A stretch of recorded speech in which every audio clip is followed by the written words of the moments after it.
Well, welcome back to our very last 5 minutes of theology with Dr. Dan, Pastor Dan. Dr. Dan, I've loved this time with you. I'm sad it's coming to an end. But as we finished the book of Philippians this last weekend, what do you think our church needs to be left with? One or two thoughts just when they think about the book of Philippians. I've spent a good bit of time thinking about this in the past few weeks. As I've kind of contemplated this, I'm really sad too that we're at the end. But two things that I see prominently in Philippians as we get to the end of the book. I've been impressed. You talked about it this weekend. The participation idea that you see, the partnering idea that comes back up here in chapter 4. You see it pretty prominently in the introduction of the book, in the first few verses of the book, where Paul says, I'm thankful because every time I remember you, I'm thankful in my prayers for you because of your participation in the gospel. And he talks about being partners with them in grace. So those ideas are there in chapter 1, and we focus on those usually when we work through chapter 1. But I don't think I'd ever really notice how prominent those are in chapter 4 as well. So very same words that he uses in chapter 1, the two words that are similar words, but they're different. Those same two words come up here in chapter 4 as well. What I see Paul doing is anchoring everything that he says in this book in relation to his common participation in the gospel with these Philippian believers. And so I keep thinking about how as believers in Christ, even as as a church, as part of a church like the Grove, how do we partner with each other? How do we stay connected to each other in a way so that the gospel is foremost? The gospel is what drives us. So it's not the appearance of anything or anything like that we're working for. What we're here doing as a church is working to advance the gospel. And so we're participating together, we're partnering together in regard to that. That's the first thing that I think of. The other thing that I've seen over and over and over and again through this book is this, we've talked about that thinking word, and I see that more and more as the more I work on this, I see it more as the setting of a mindset, the setting of a mind, a way of thinking, adopting a particular kind of mindset that results in specific kinds of action. So not just thinking about something randomly or processing something mentally with using our brain, but it's connecting brain to heart and heart to action. So there is no idea here that we can just think about this Christian stuff. Even those, think about these things and practice these things that are here in chapter 4. But not just processing them in our minds, but it's putting them into practice. So that's true with all of the things that we've talked about: the peace in chapter 4, the humility in chapter 2, the idea of knowing Christ and putting that into practice in chapter 3.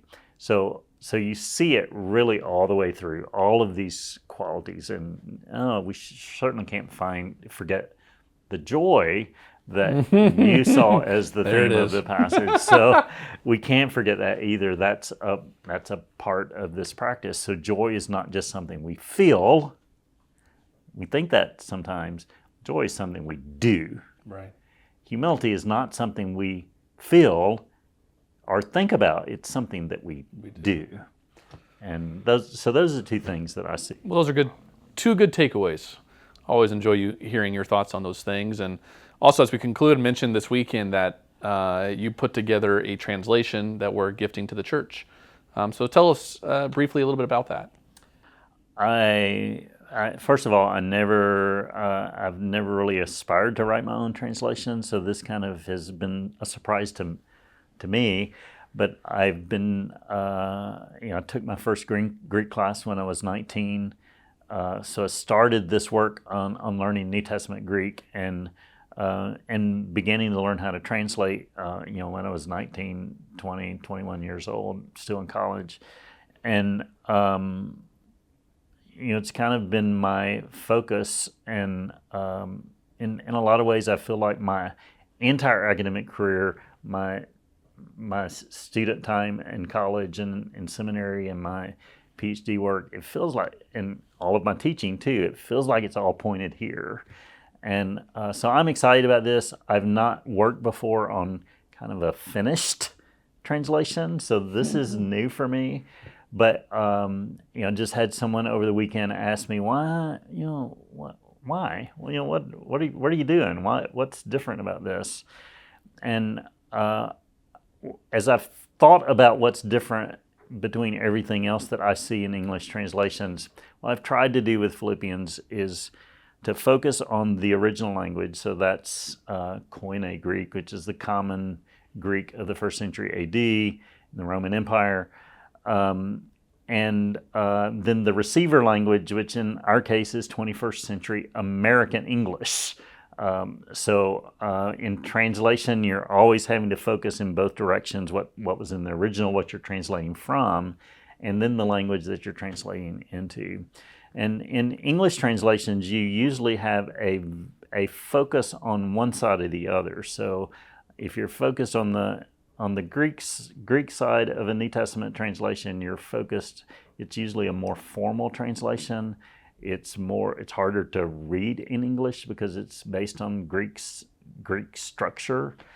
If you're focused on the English side, it usually is a looser translation. You see less connection to the original language.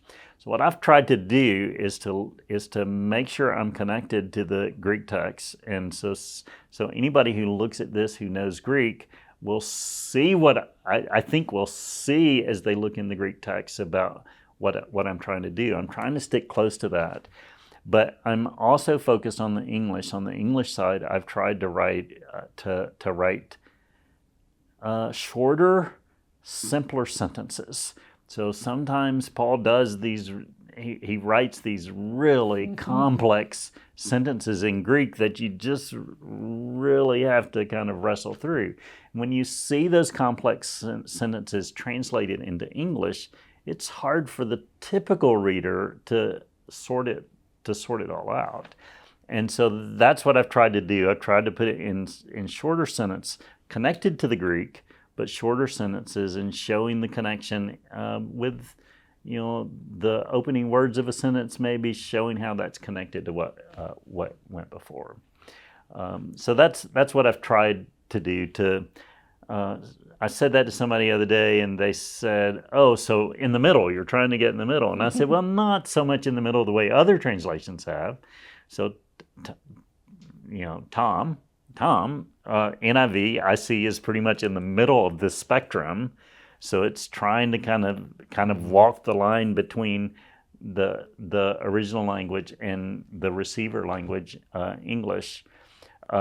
But it doesn't usually focus as much as I'm trying to do on the Greek, the structure of the Greek text, without it being long, complex sentences. Well, I think you did a good job. I've read it a couple times. I loved it. I think it's a gift to our church. I hope you enjoy it, and I've hoped you enjoyed the 5 minutes of theology every single week, sometimes a little longer like this one. But I've enjoyed it immensely. Thank you for your time, Dr. Dan, your wisdom. Thank you for inviting me into this. It's been a lot of fun for me. I've enjoyed it, and I hope you've enjoyed it. Have a great day.